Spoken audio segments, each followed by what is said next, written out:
Hey guys, Dave from Nerdarchy, for nerds by nerds. Today I'm hanging out with Kenny. He's just getting started with some YouTubing for Dungeons and Dragons. He's been doing WoW, World of Warcraft before. In the article, there's a link to his channel as well as an article he's written, so you guys can go check him out. And I always like to see more people coming into this part of the hobby, the YouTubing and content creation. It's great because the more ambassadors we can have for the hobby, the better. Yeah, most definitely. You said you're playing some D&D last night. Yeah, I was DMing a small session with a group of, well, technically one of the guys couldn't make it, so I had two players anyway, so we could at least get something going. It's only like two sessions in, so there's a lot more combat than really anything like role playing. So I'm hoping, you know, maybe some more interaction will occur instead of just like barbarians smashing things with rock telekinesis. Basically, he's a geomancer. Well, that can be fun as well. Remember, guys, if you have questions, put question before your question in the chat. So you just said something geomancy, smashing things with geomancy. That doesn't really sound like a barbarian ability that I know. Yeah, well, see, the reason, like, his justification for going with this power was because the Earth is a stubborn thing, and there's only one thing stubborn enough to possibly bend the Earth to its will. That's a barbarian. They may not be very smart, but they sure are brave. Not only that, you said also had mentioned you guys are playing more of like a superheroes game. Yeah.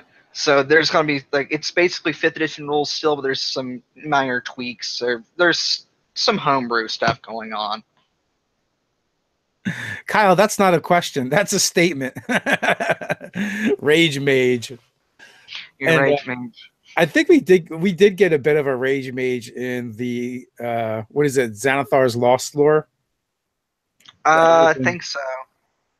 Yeah, there is a ton of subclasses, and that was one of them. It was definitely a version of a rage mage.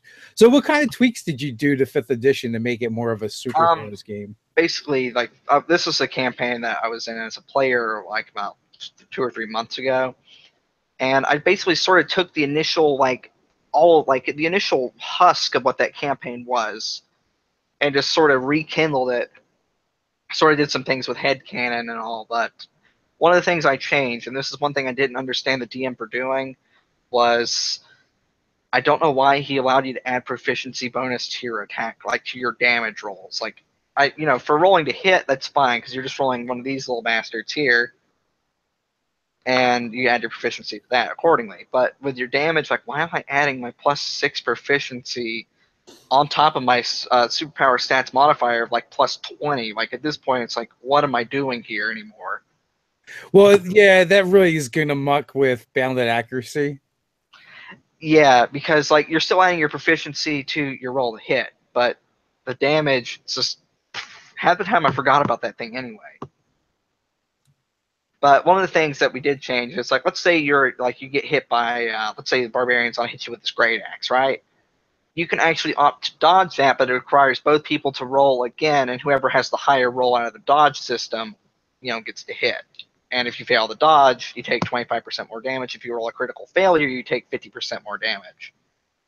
So you guys are monkeying a lot with the rules. Yeah, it's some monkeying around, but it's pretty fun.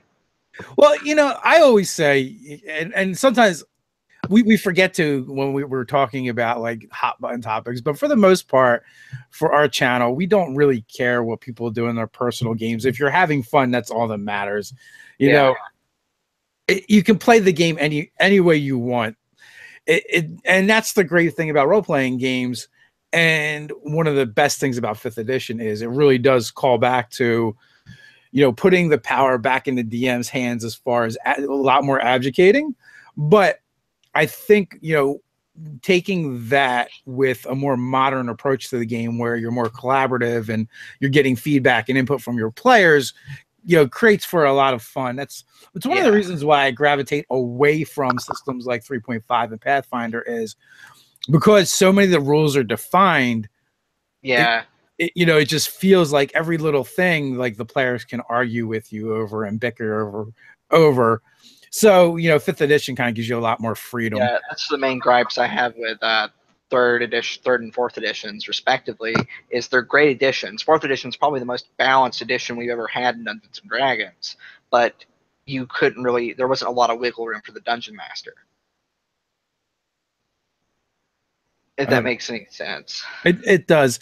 So Kyle has a question. I'll address the questions as they come up. So question, I was going over the spells last night, and I feel enchantment and illusion overlaps. What is the difference between them? I don't understand why they both exist. Well, because enchantment is when you change someone, changes the way someone thinks and alters their mind. Charm is not consent. An illusion is perception. You change people's perception. You make them see something that's not there or something that's false. But that being said, like, so you can kind of do the same thing with illusion depending on how it happens, but the enchantment happens to the individual and the illusion happens externally. Yeah. Basically, the best difference I can say for enchantment and illusion, yes, they can be very similar, and it's the part of, like, how does the spell affect the target? Like what Dave was saying earlier, like enchantment is usually revolving around like things like charms, or in the case of restraints, the very good spells like hold person and hold monster.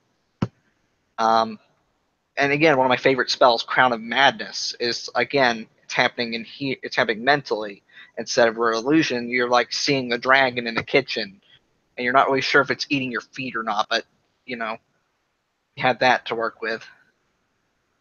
So, what kind of content do you want to do on your channel? Really, I do a lot like class guides and different class builds and such. Like for actually one of the recent videos I did was an Eldritch Sniper Warlock, sort of like addressing the problems I had with my original build of the video, like probably several months ago. So I just like sort of rebuilt it. Yeah, it is sort of a callback to your guys' video, but it's sort of like just here's the sheet for all of this. So yeah, like a lot of my stuff is like different builds. I'm actually making a blog for this very thing in particular, so I have another medium to work with. So there's a question in the chat from Bards in the Basement, and I don't know. The question is, he's doing some world building. He's looking for a name for a Wood Elf Druid leader for an Arctic setting. I don't know, Bob maybe. But yeah, what is a name? It depends on if you want to go with something that sounds more native, indigenous American, or you can name him Sleek Elk.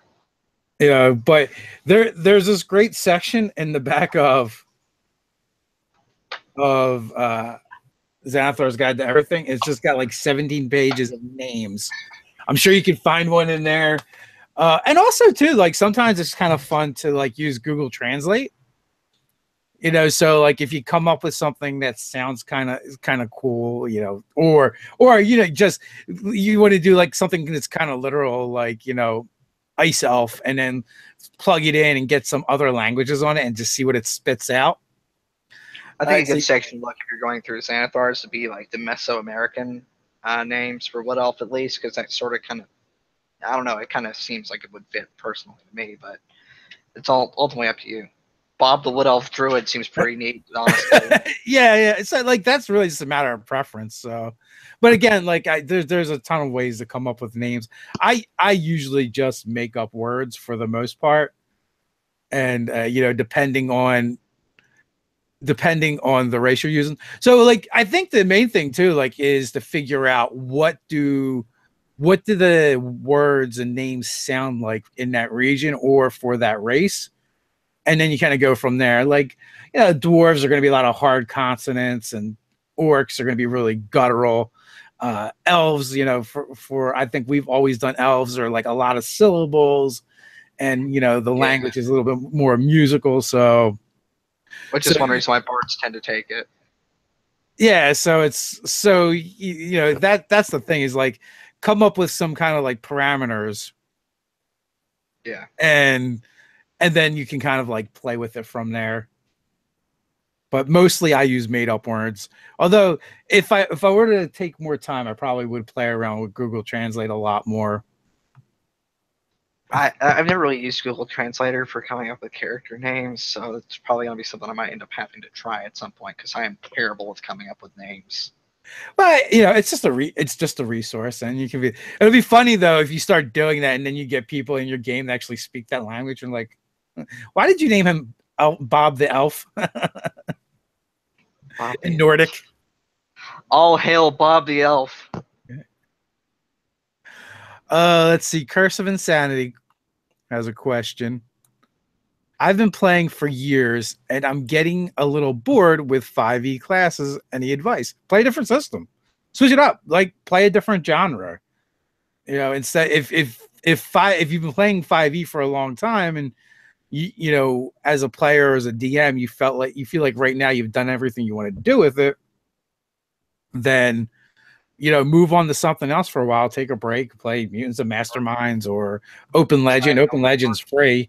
There's always older editions. Like I normally don't recommend second edition because that's almost a little. That's getting a lot of math to fill out that character sheet, but it's pretty fun once you get the character sheet filled out, of course. But that's if you want an older edition. There's always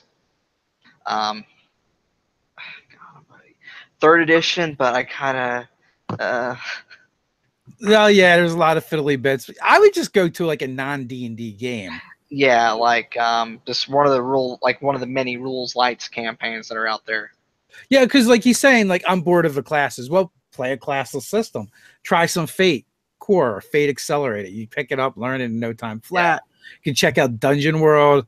Mutants and Masterminds is a classless system. So is Open Legend, which again, you just go to the website. The rules are all there. So there's a ton of options. Yeah, because I'm in a few classless system campaigns as a player at the moment, and they're pretty interesting. Which ones are you playing? No actual system. It's just the DM, just the whatever comes into his mind is what we're playing. So it's usually just roll a d20, and that's basically the extent of rolling. There's no real rules at all, sadly. Ted kind of did a bastardized D&D game that way back in college, and he had like 50 people playing or something ridiculous. Oh God, I couldn't keep track with that many people. I could barely keep track of 4 players. So I'm exaggerating, being a little facetious, but it was a lot, like maybe a dozen or more. But the way they're playing it, there was a book series. Hey guys, in the chat, someone asked about Matt Mercer's Witch Hunter. Witch Hunter? What we thought of it. I lost your name, but here's a playlist of a bunch of stuff we did with that. So yeah, Witch Hunter is a pretty fun class. I've yet to actually physically test it out, but I really, really like the Profane Soul archetype of it. We did several videos on it.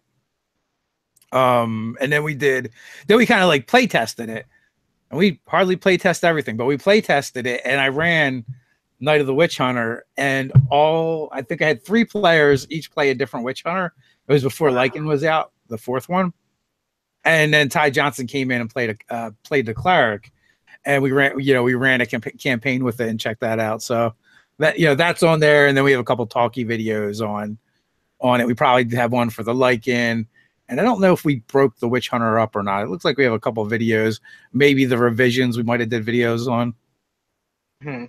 Oh, and that was Kaislo, Dark Moon. So yeah, you can check that out. There might be several hours worth of what we thought over there. Oh my. Oh, Crimson Wolf question. What's everyone's thoughts on the Mistwalker from Taking 20? I haven't seen it yet, like read the class. And right now, Cody has it. I don't know if he sent it over to us to look at or not, and I just kind of like missed it, or if he's got it and Will's got it, and they're just play testing it and figuring it out. I mean, to me, it's very much like just another Gish class.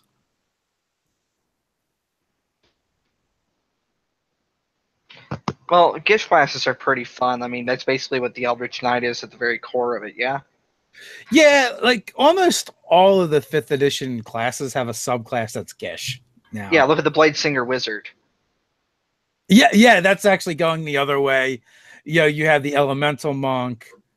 Rangers already have College spell. of Valor Bard. Yes. So they can be fun to play. I mean, I Blade Lock. personally think they're weak compared to just either being a warrior or being a Yeah, but you rogue. do have that little bit of flexibility. So, like, if you're a Valor Bard, you do have up to 9th level magic that you can cast, albeit most of it's enchantment spells and charms. But hey, you can heal, Yeah. and as well as steal other classes' magic. Adam Ogre has a question. How often do you rely on random encounters, tables, or systems?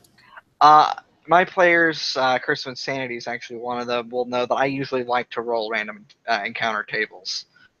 I don't know, I just personally love them. It's like it's kind of like Final Fantasy because I'm just like, oh boy, I got to roll that table now. I love the random encounter tables, but I haven't been using them because we just got random encounter tables, to be honest with you, Yeah, that really. are good. And and I don't, and I could make them, I guess. I'm just lazy, and I haven't. So in Xanathar's Guide, there's a bunch of them, but even then, they're kind of tiered. Yeah, So because you got like them ranked by CR and player level.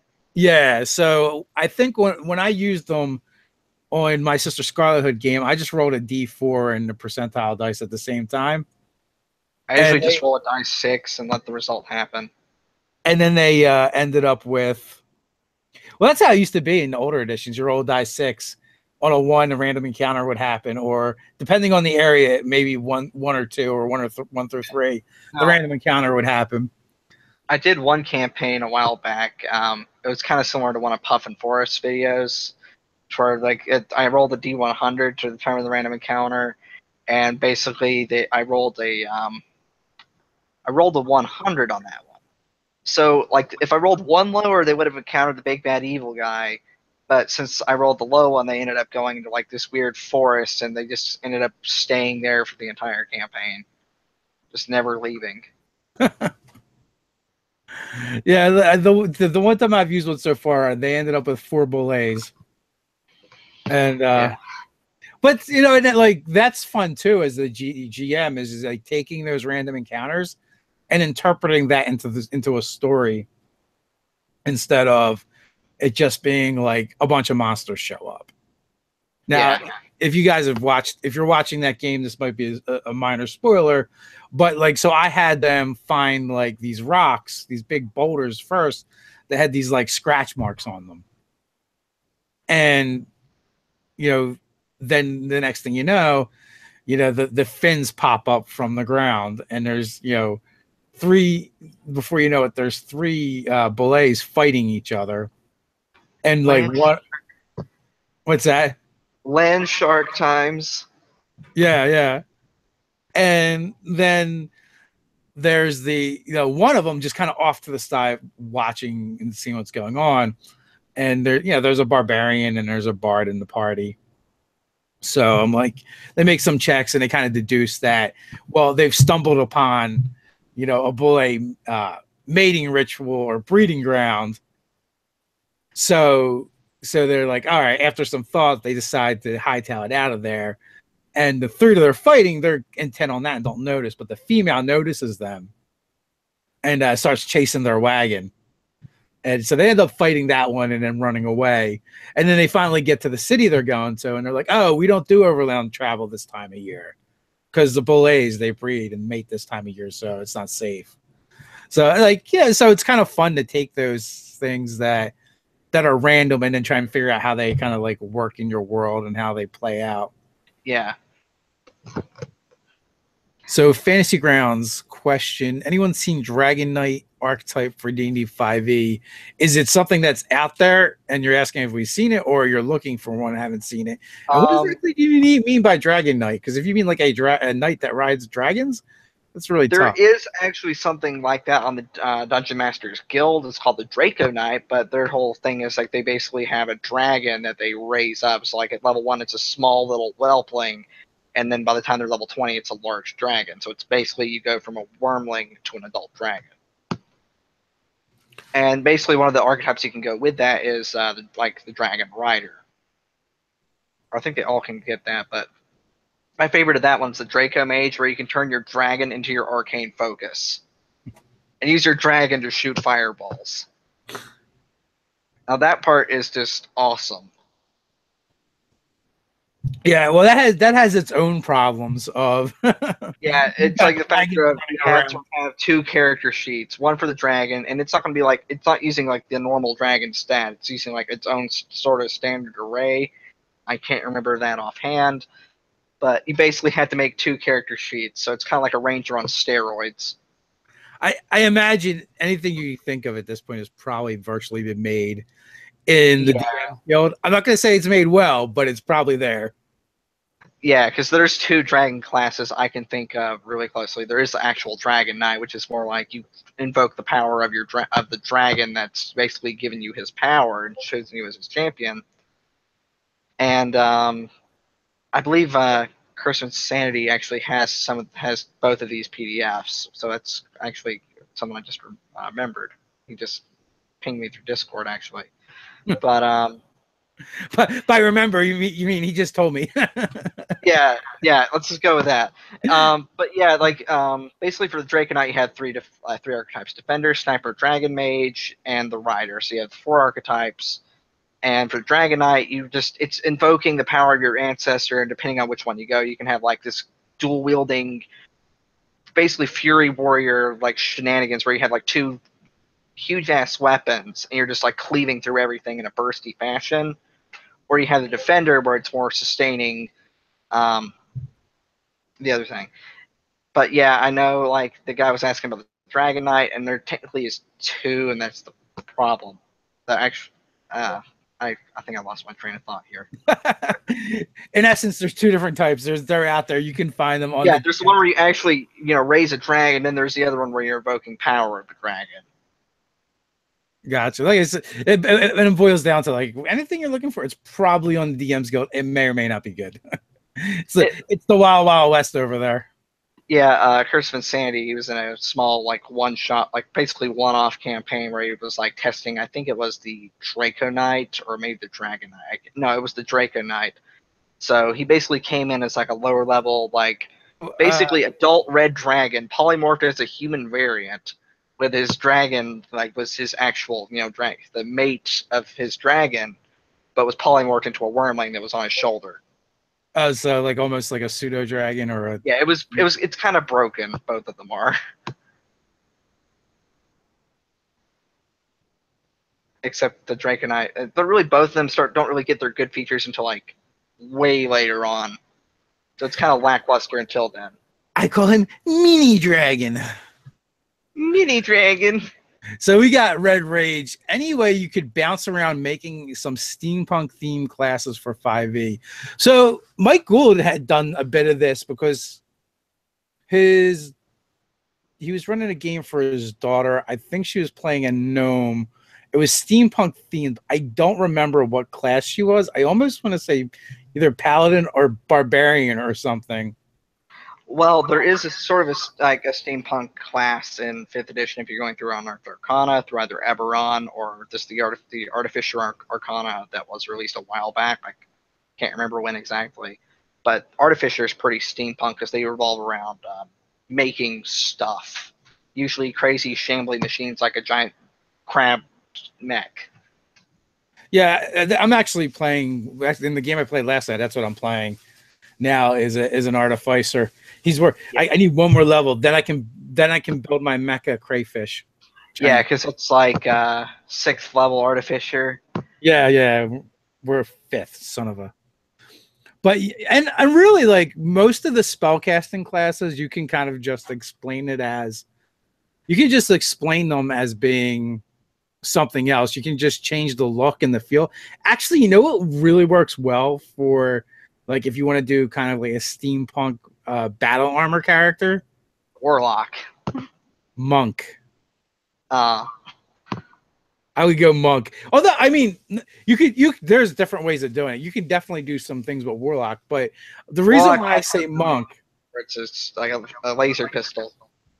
yeah, with the the Eldritch Blast. Well, I was thinking monk because they get to add wisdom and dex, and instead of like saying, well, no, it's wisdom and dex, it's actually because they're wearing like armor and like almost like power armor. And the reason why they do more damage with their unarmed attacks is because they have like power fists, steam powered fists. Oh god, I'm just thinking about that thing I saw on Facebook a while back where it's just cats and power armor. You don't need anything else. Yeah, cats and power armor, man. They're gonna knock everything over. That or Cthulhu in power armor, but that's just that's bad. It's like rocks fall, everyone dies. Oh, here's one of my favorite topics. So Zach, playing a monk with a group with a non-existent front line, playing multi-classing in fighter to pick up slack for more HP, second win. Opinion on what level should dip into fighter. Well, the thing about fighter, like you can never go wrong with 2 levels. 3 levels is going to give you your archetype, and for that build, like champion works really good because, or battle master, really, they both have really good benefits. I personally like the battle master archetype a lot more than champion, but that's also my personal preference when it comes to playing fighter. I love the combat maneuvers. Honestly, they're really, really fun. Champion, on the other hand, I cannot deny that is a very, very strong archetype for fighter because better criticals are always really nice. Yeah, because you have a chance of your ability coming into play every die roll you make an attack. So yeah, like that's kind of the thing. The second fighting style you get to champion. But that being said, monk is really one of those classes I don't think you really want to multi-class out of. Like monk by itself, monk and barbarians are like the best. Like I'm going to take 20 levels of this class. Especially with primal champion, that barbarian gets at 20th level to where they can have a maximum 24 to strength and constitution. Yeah, like that's insane. So, and like I also don't believe like in this like the idea of party roles as being necessary, and like you're saying you don't have a front line. Well, maybe you need to fight different. Maybe you need have a conjure something. Maybe you guys need to do hit and run. Like you're a monk, so hit and run is really easy depending on what kind of monk you are. Drunken master, all day long, like that's a blast. They were never getting close to me. Or you just take the mobility feat and you're able to run in, pop people, run out. That is unless someone has sentinel, and if they catch you with your opportunity, if you're trying to disengage, so rogue, you basically can't move. Yeah. Rogue has that ability as well. But with the monk, if you make an attack against them, and well, not with the monk, with anybody with the mobile feat, if you make an attack with them, they don't actually get to make an attack of opportunity. Yeah. So you can kind of bypass that.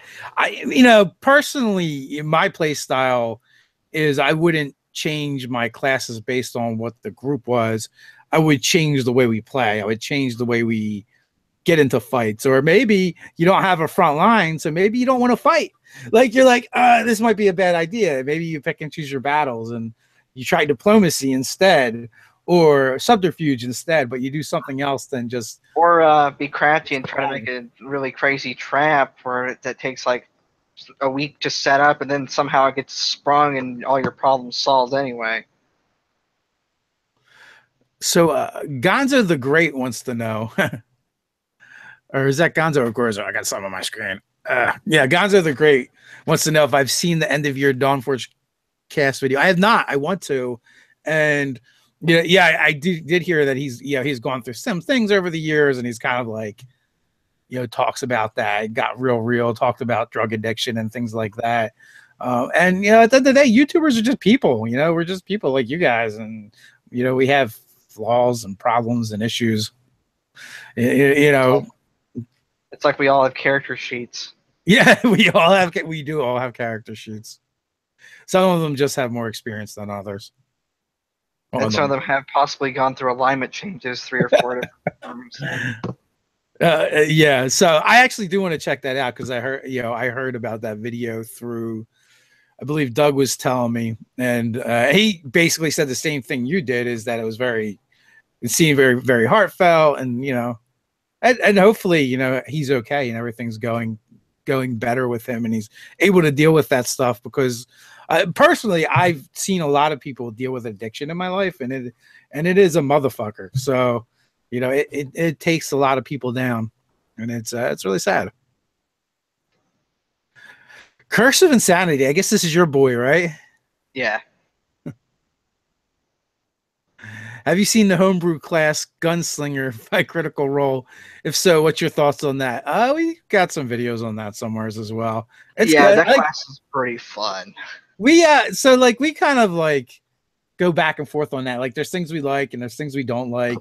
Like literally, like I would probably not use the class Gunslinger and be like, why don't you just use Battlemaster and use it with guns? It'd be so much cooler. And I like the misfire table, but I want more randomness. I actually want to see someone try that now. Riposte with a gun, like just a point-blank pistol shot to the head. Oh, you missed me with that attack, man. Oh, no, you gotta go. Uncle Peter, Sorcerer Bard multi-class. How many levels of each? Well, Sorcerer is your jam, 14-6. right? The reason why 14-6 is because you get your third to last feature of your archetype, and then you also get to dip 6 levels into Bard, preferably College of Lore, because you get to pilfer some additional spells, mainly cantrips at your 6th level through additional magical secrets. Again, this also gives you access to a lot more spells from the Bard. Granted, you won't be able to learn any spells past really 7th level, but that's about all you need as a sorcerer, and you have a lot more flexibility because you got Bard spells to go with it. Only Bard gets up to 3rd level, but hey, that's not too bad. You get Mass Healing Word. Again, the reason Sorcerer I really recommend 14th level is because you do have your 3rd meta magic, and you can start sort of taking advantage of your flexible casting to really help out your spell casting. How do you rank the meta magics? That's a difficult question, but I usually have 2 that are like generally just mandatory picks. I usually always go with Twin Spell. Twin for the win, basically. And then from there, I sort of decide, do I want Empowered? Because that does allow me to combo another meta magic with it. So you can't Twin Fireball, obviously, but you can Empower it, and you can also either Quicken it or Heighten it. One thing I love to do with Haste is I love to Twin it. Like, just Twin it to the melee, and if there's only one melee I have to worry about, like, let's say a Paladin, for example, just extend it. I like Distant. Distance doesn't get a lot really low, but I like that one.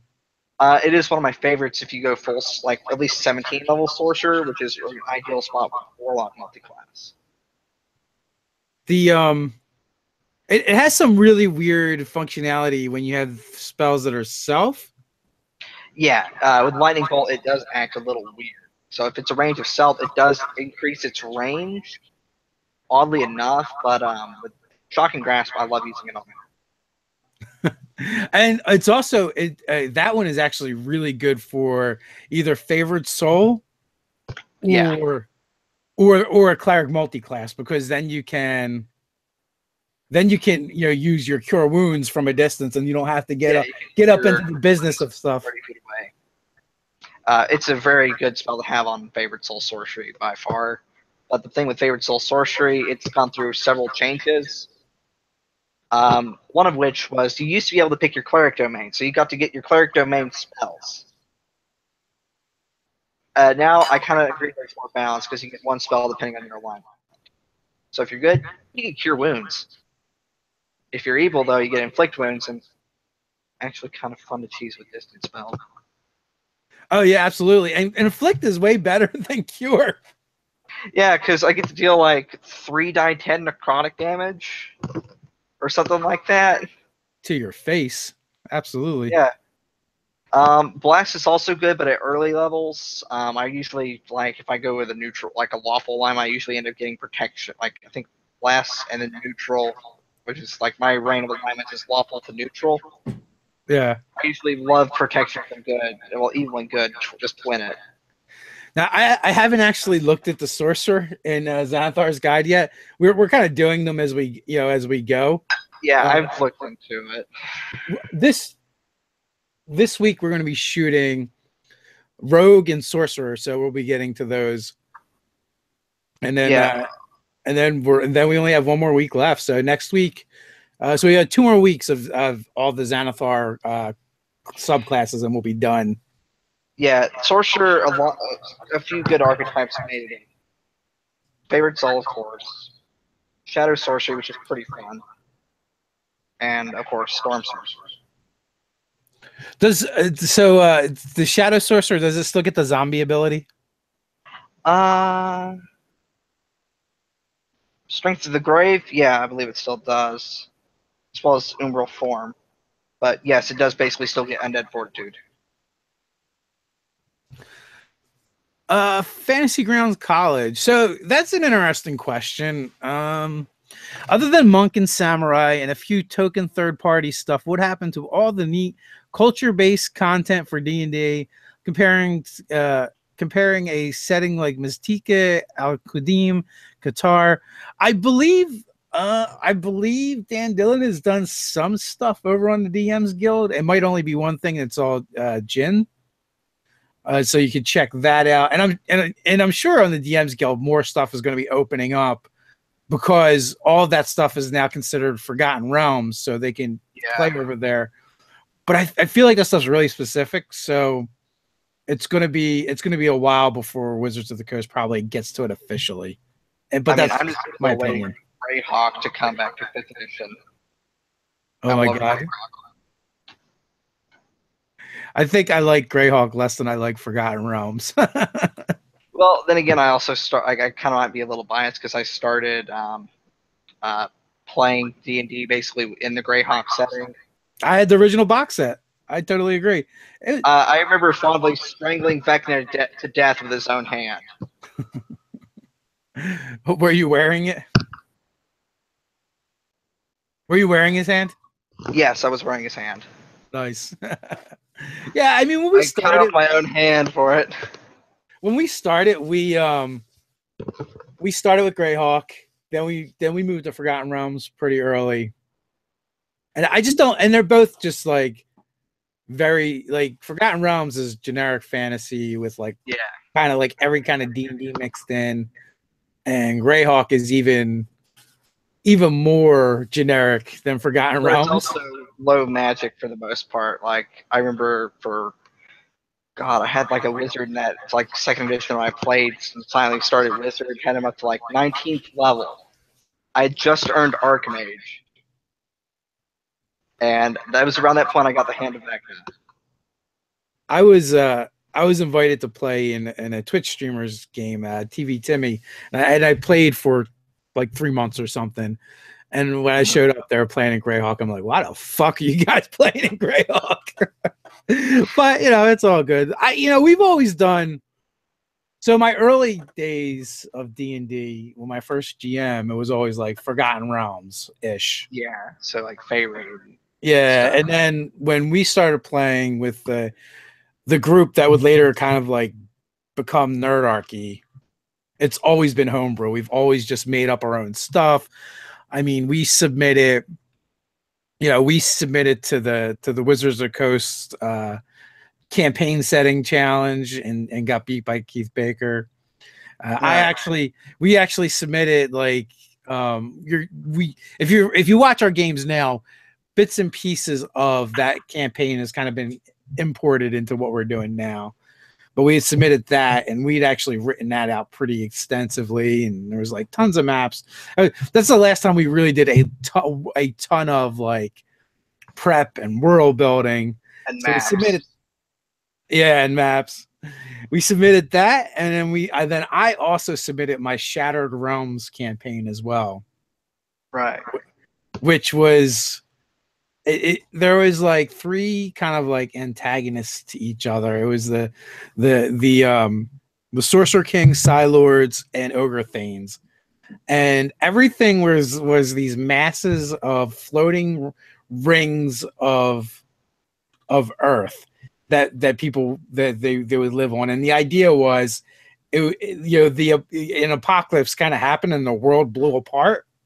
But instead of being like completely destroyed, like people still lived on the pieces.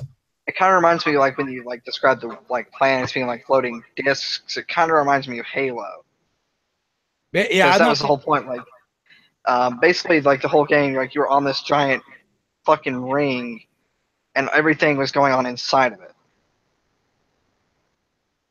So that was pretty fun. Yeah, so think about if the world was flat, right? And then you just like removed like circles of it, and like what was left were the different land masses, and the space in between these masses just was called the ether, right? Yeah. And you could harvest wood from certain forests, and the wood would actually float on the ether. I mean, if you stepped off, you would just fall and plummet. But the wood would float on the ether, so they could build ships from it. So they weren't airships, they didn't fly, but they could float across this ether, which made them seem like flying ships. And then like there were certain monsters like ether sharks that would swim through the ether, so they could kind of fly, but not in the air, but only through this like substance. The sea of the ether. Yeah. So it was fun, and there was like I have a hard time imagining that because I have a house full of cats. So a world that's flat would not be a fun place because cats would knock over everything. Yeah, that's like one of the best memes ever. Proof the world is not flat. Cat, and it's just a cat knocking shit off of it. And it was kind of steampunky, and there were some firearms in there, and I don't know, we played in that world for a little while. I think that was like actually one of the higher campaigns we ran. The highest. We started at like 5th or 6th and ran to like 18th level. If you guys hear Ted talk about Balgrim as Bugbear, that was the character. Yeah, I think he's brought it up in some several videos. I'm certain of it. We tend to tell the same stories over and over again. Everyone's gonna be like, I think they've only really played about 3 games of D&D, and they just keep telling those stories over and over again. We used to play for about 5 years. We played every week, every Saturday without fail. And then after that, it was a little more hit and miss. And it is all a blur. We've played so many different campaigns, and I have a terrible memory. Late 80s, early 90s were a little rough. I mean, you know what they say about the 80s. They say a lot about the 80s. I know what they say. It was the pinnacle of human civilization. After that, it was all downhill. Yeah, I mean, it was the neon that really drove the bat home for the peak of civilization. That and those shoes from Back to the Future. Were you even born in the 80s? No, I was born in the late 90s, bro. Yeah, that's what I mean. Fuck you, Ben. You didn't get parachute pants or New Yorkers or breakdancing. You kids. I basically grew up on like 80s stuff. Like I was basically brought up with like amongst 80s culture, even though I never lived in the decade. Robert has a question. Thoughts on Pathians and deities interacting with the world and players? Like that's a very specific theme that if you wanted to do that, kind of almost like the Hercules TV series, which Ted was quite fond of. Well, Kevin Sorbo. Yeah. Oh God. I'm surprised you know who that is. I watched the show. I remember it was one of the first TV shows I remember watching like fondly, and I was like, I thought it was awesome when I first watched it, but now I watched it like a week ago. I was like, oh my God, the blue screen's terrible. Yeah, it really is. Well, for me, it was terrible when it came out because I was already older. Ted loved that show though, but no, like how the gods are going to if the God's place in the world is going to inform the kind of campaign you're playing. So you have to that's what you have to decide as the GM and your players. How prevalent is that? Are the gods walking among people and you can run into them? Or are they kind of like Eberron, where they're kind of like absentee landlords? They're there, things are going on. Or are they like Dragonlance? Yeah. Where they're there, but they just don't give a shit. Well, like you're a cleric, but I can't cast magic. Well, it depends on which age of Dragonlance, but if you go with Yeah, Chronicles, well, the whole, Tahikis was the whole basically plot line, so that's one of the gods. yeah, And Fizban is like throughout those novels, and well, that's Paladine, that's a god. yeah. Mostly they're at, well, no, and there's other gods that kind of show up as well. Yeah, it's like, but for the most part, like divine magic kind of just doesn't work right. And again, depending on the age of Dragonlance you're looking into. Yeah, well, they kind of did it where it's like where it was coming back. Yeah, it did make a comeback, which is good for the clerics and paladins and druids. So Fantasy Grounds College wants to know. No, Nerdarchy. Doug is a new Nerdarchy roll call. We'll say the year we were born. I don't think so, man. That'll just make me feel old. Fantasy Ground Yeah, I wanted to be the youngest guy in the group. wants to know what happened to all of the official God books for 5e. I greatly enjoyed them. They're fun to read, but they don't really have a lot of value for the game itself. And there's the other problem. And you know what? Noah Outweiler, Spoonie said it best. If you stat it, they will kill it. So Yeah, like look at Grasset. Like he basically has a stat table, sort of, even though it's more homebrewed. That's just gonna make someone who's gonna grab that and like to have Grasset statted, and then people are gonna try to kill him. yeah, I feel a little bit better with Demon Lords and Archdevils because Yeah, they are the bad guys. they are the bad guys. And like that's like the end of the campaign if you're going against one of those Yeah, guys. it's like you're just sending the abyss, just killing everything you come across. Now I will say Jetpack 7 does have gods and goddesses out. We've even given out some copies. I think we may even still have copies that we will be giving out. So you can check that out. And that is basically like your old school deities and demigods book, but it's their take on it. And they look at a lot of different mythologies and kind of put that in there, put the avatars in there. So you guys, if you're interested in that, it's out there. You can check that out. Jetpack 7 is doing is doing some fun stuff. So they're worth looking at.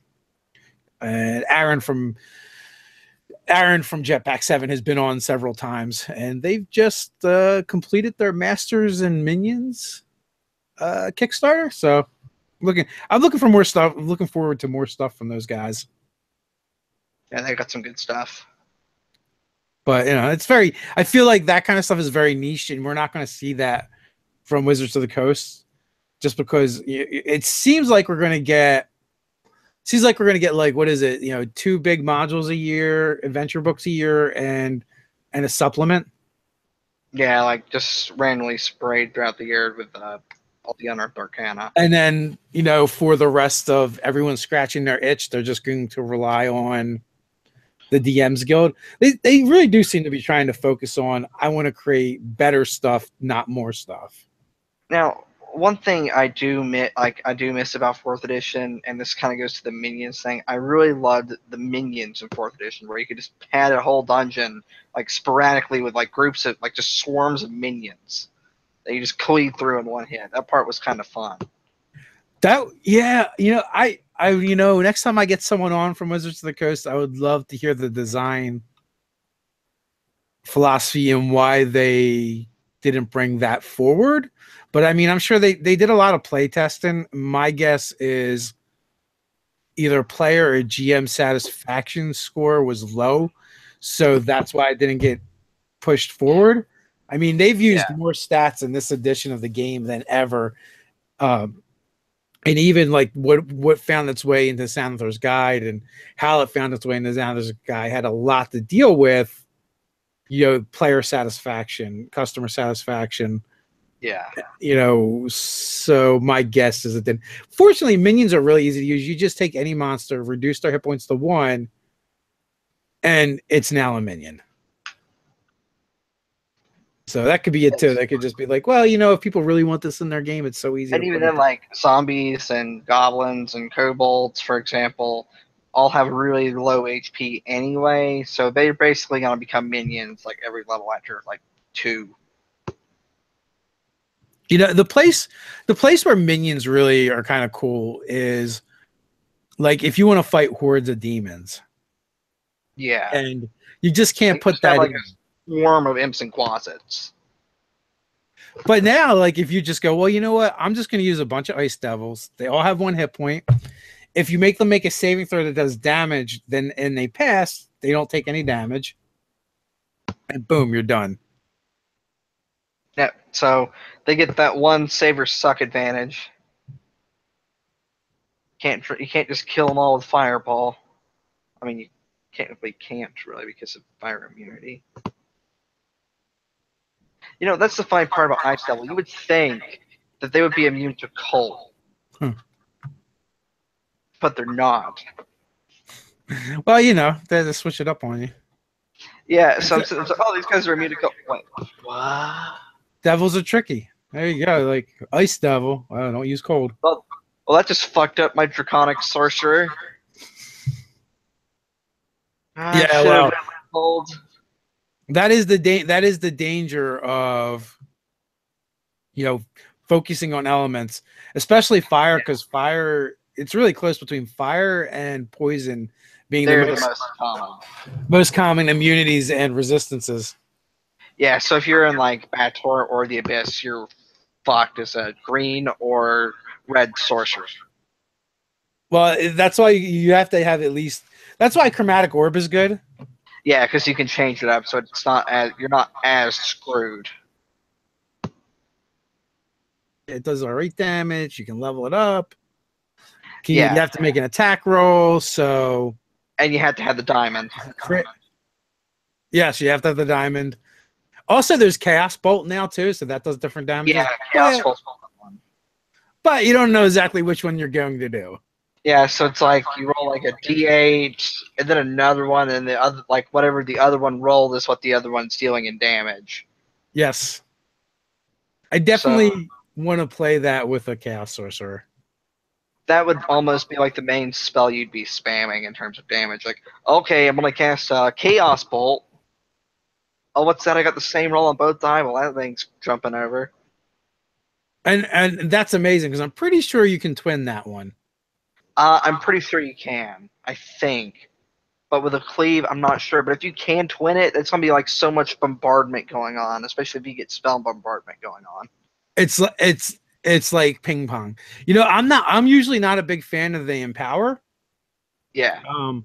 But I would like it just for the chance to reroll dice in hopes that you get the bounce. Yeah, twin empower would be would almost be a must have for this spell. And so I wonder if you can. You have to choose the empower before you cast it, but I wonder if you can choose not to reroll. Because it says you have to take it, right? Yeah, you have to take it. So, like, let's say I'm just gonna roll. Like, say this is an empowered spell. I rolled 2 1s, so that's kind of cocked, like hella bad. So it would suck if you double one and you're like, oh, I gotta reroll those. Yeah, but that would also suck if that was your empowered. Like you rolled like an 8 and a 7, then you use empowered, and you just roll ones. Yeah, it's bouncing, but it's only dealing 1 damage. But it's another chance to bounce. For me, it's all about the bounce. It doesn't matter how much damage I do. Yeah, I just want to see balls of energy flying all over the place. Yeah, my favorite one to like have if you can manage to get the bounce right is like a double bounce of psychic chaos bolts, just like constantly getting the psychic damage on it. So like going up against things with like low intelligence and just like frying their brains.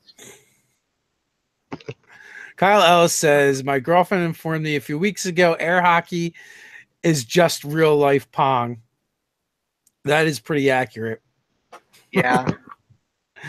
Although I'm going to go out on a limb and say air hockey was there before Pong, so that very well maybe where they took it from. But Chaos Bolt allows you to do Wizard Pong. Yeah, it was as the case may be. Because Sorcerer gets the cool spell for once. So, what's the next character build you want to do over on your channel? Switching gears a little bit. As far as next character builds, I really want to delve more into the Chaos Sorcerer. I've never really gotten the chance to actually physically play one. It's mainly because the features are kind of weird unless the DM is really buying into your types of chaos. Um, Bend luck can be good, but it does cost sorcery points. So that's kind of And it sucks. Like it's a die four, yeah, right? It's like yeah. two It's a sorcery die four. points. 2 sorcery points for a die four. It's like the 18th level Draconic sorcerer feature. Whereas that one, like the Draconic one's kind of good. It still costs 5 sorcery points, so it's bad. It's just don't look at it. Spell bombardment is fun, but it's not a very fun explodey dice. How do you do Tides of Chaos in your game? I've never really seen it work. But I think I know for a fact Curse of Insanity's played Chaos Sorcerer in the past, so we might be able to see what happens. But as far as Chaos Sorcerer in my superhero campaign, I have no idea how I want to work that shit. That's the fun part because I'm like, what do I do with this? But one of the things I was going to touch on is Chaos Ball shenanigans with Wild Magic. Because how Wild Magic works, I believe if you cast a spell first level or higher, you can roll on the Wild Magic Surge table. Which my favorite one on that one is like your face, like you grow like a beard of feathers, then when you sneeze, they explode out. Or your skin turning blue. I always so my brother plays a Dragonborn Wild Mage in my game. Right. And what I always do is look, when you use your Tides of Chaos, just the next spell you cast, it goes off and reset it. So I actually give out tons of Tides of Chaos. Basically, the most rolled die for that sorcerer is the percentile right here. They're going to roll that a lot, yes. A part of me wants to see what that's like, just to see the shenanigans you can get into. Because my favorite wild magic surge that can happen is regaining all of your sorcery points. So he's been turned into a potted plant. He's been turned into a sheep, which my goblin rangers then began riding around the battlefield against his will. So they were making handle animal checks against, I forget what the opposed role was, and winning. So they were making him do things he didn't want to do.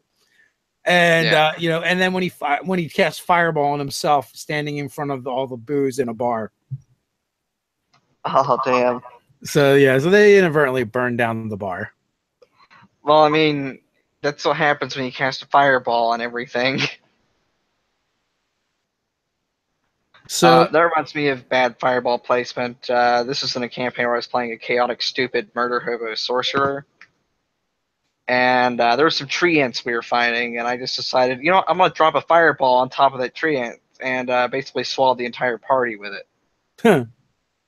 Because my character thought he was a wizard, so he could keep the party safe, but no, he was not a wizard. He was an idiot. I want to address this question. Fierce Mushroom. I like the name. I have a player who is constantly poring over the rulebook, trying to break the game every turn. It's gotten to the point I want to just kill his character off and kick him out. But so I don't know what the but is, but I have reservations about that. So first and foremost is just have a conversation with them and be like, dude, you're kind of being a dick. You know what? I'm running the game, and the rules are as they are, except for when I say otherwise, because I'm the GM and I get to abdicate the rules. It's part of GMing.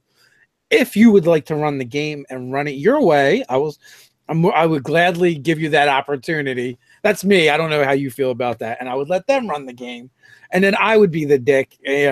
Not really, but then you could do what they do to you if you wanted to, which might be childish. But at the end of the day, start with a conversation. Look, you're being a dick.